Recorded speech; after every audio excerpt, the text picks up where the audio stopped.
Maneva mshiki mena mena Asarana fiat salahe O manafo Nitwecha mkua da tenga tiako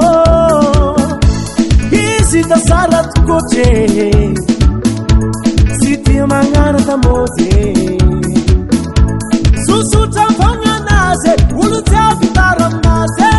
Mate nyamo Muti kisawo Ale kufa kisingi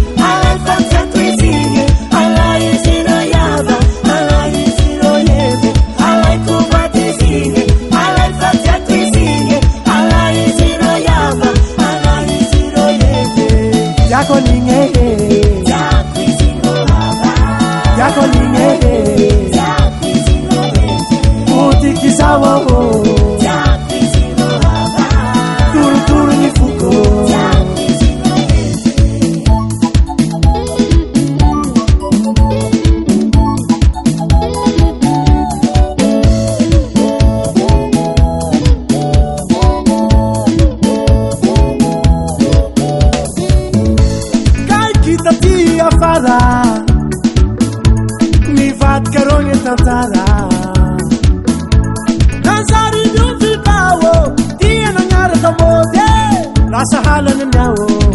simi pose pose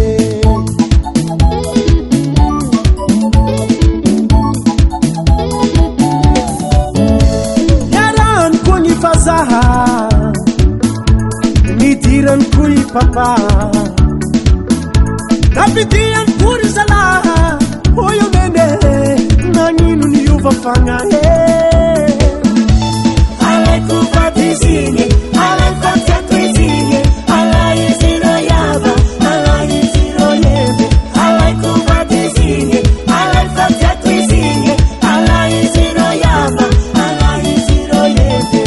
Yako ningege Yako ningege Puti kisawa ho Turu turu ni fuko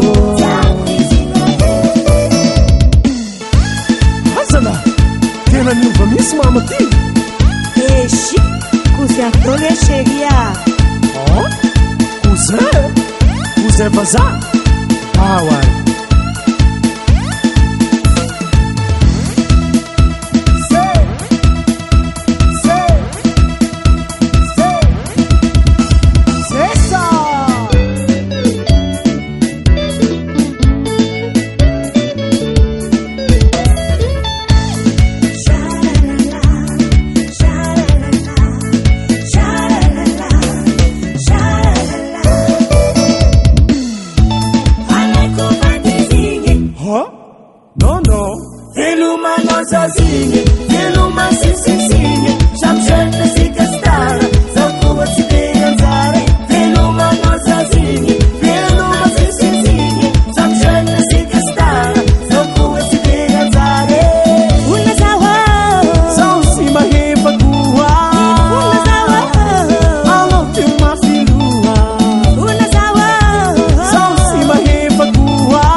Zasia yefa kuwa